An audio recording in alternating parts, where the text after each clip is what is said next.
Nagamit mo na ba itong A/B test sa iyong content? Kung hindi pa, bago mo gamitin, mahalaga na malaman mo muna ang advantage at disadvantage kapag ginamit mo ang feature na ito.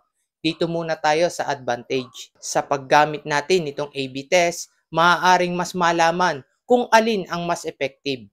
Maaaring mas nakikita kung anong variation ng content mula sa caption maging ang cover, kung alin ang mas mataas ang engagement. Pangalawa, sa halip na hinuhulaan lang kung ano ang resulta, mas may basehan mula sa aktwal na resulta ng audience.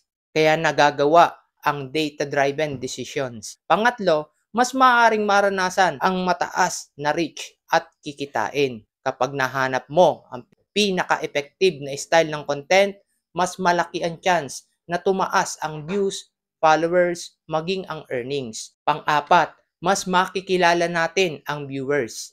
Mas maiintindihan natin kung ano ang mas gusto ng viewers. Sunod, panglima, maaaring magawa ang continuous improvement. Pwede natin i-apply ang resulta ng test sa susunod pang mga magagawang content para mas gumanda ang overall performance ng page o profile. Kung may advantage, meron din disadvantage ang paggamit ng A/B test na ito. Isang napakahalagang paalala sa lahat ay ang limitasyon at ang risk. Maaaring maging disadvantage sa paggamit ng A/B test ay ang time consuming. Kailangan maghintay ng oras para makita ang mismong resulta. Ang segundo at minuto ay napakahalaga sa pag-upload natin ng ating mga content. Sunod, hindi palaging accurate. Pwedeng maapektuhan ng ibang factors gaya ng oras ng pag-upload, kasabay na viral trend o mismong algorithm ng Facebook. Pangatlo, kailangan ng sapat na traffic. Kung maliit pa ang audience mo, maaaring makaranas ng hindi reliable ang resulta dahil kulang sa data. Ibig sabihin, mas maaaring maging reliable ito kung mataas na talaga ang bilang ng possible na maging audience. Pang-apat, maaaring apektado ang tinatawag na limitasyon. Pwede maging confusing kapag sobrang dami ng tinetest. Halimbawa, sabay-sabay o sunod-sunod, mahihirapan tayo malaman kung alin talaga ang dahilan ng magandang resulta. Last na maaaring maging disadvantage ay maaaring makaapekto sa consistency.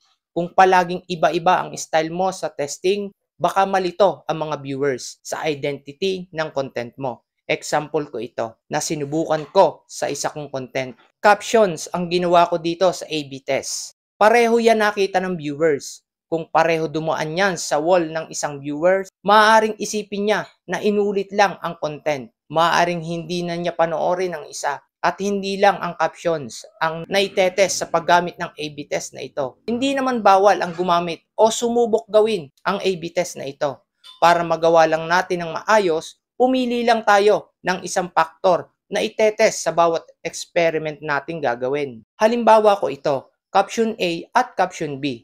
Yan ay para mapag-aralan kong mabuti kung alin sa dalawang klase ng caption ang mas makakakuha ng atensyon sa aking viewers. Para sa sunod kong upload, may idea na ako. Paalaala ko lang na hindi lahat available itong A/B test. Mayroong wala nito. Mayroon namang meron. Kung available sa iyo ito at di mo pa nararanasang mag-upload at gumamit ng A/B test na ito, ganito gawin kay useful. Kapag nakumpleto mo na ang description at hashtags, swipe mo at i-click mo itong A/B test. Pili ka kung alin ang gusto mong gawa ng test, kung cover o descriptions. Pero kung ako ang tatanungin, mas okay na description na lang. Gawin natin ang sample. Click natin ito.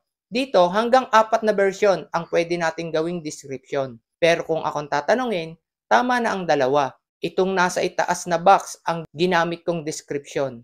Ngayon naman, itong nasa ibabang box, nakalagay na alternate version, mag-type lang tayo ng naiisipan nating isa pang description. Kung okay na, i-click lang natin ang save.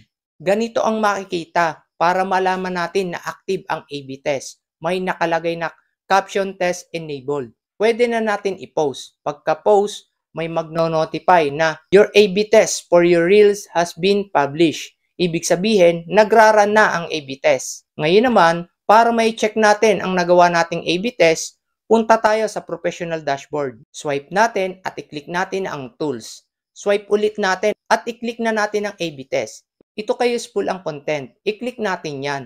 In progress pa yan kay useful. Nakalagay naman dito, ang mas mataas na plays sa loob ng 30 minutes, yon ang i-distribute sa mga maaaring maging viewers ng content. Kung baga sa contest yun ang nanalo. Balikan mo na lang after 30 minutes para makita ang final result. In progress pa ito hanggang hindi natatapos ang 30 minutes. Ganito naman after 30 minutes, makikita natin ang final result. Makikita natin na may nakalagay na winner. Ibig sabihin, yung caption na yan ang makikita ng mga makakapanood ng video. Dito sa makikita naman natin ang result ng reaction, shares, at comments. Pwede mo din i-click ang dalawang ginamit mong description para makita mo kung sino-sino ang mga nag-react at nag-comment. Paalala ko kay useful na ang paggamit ng A/B test ay maaaring makatulong para magkaroon tayo ng idea kung alin ang effective na caption o cover. Pero hindi kailangan na palaging gawin ito. Dahil kapag di mo nagawa ang tamang limitasyon ng paggamit nito, mas hindi makakatulong sa performance ng account mo.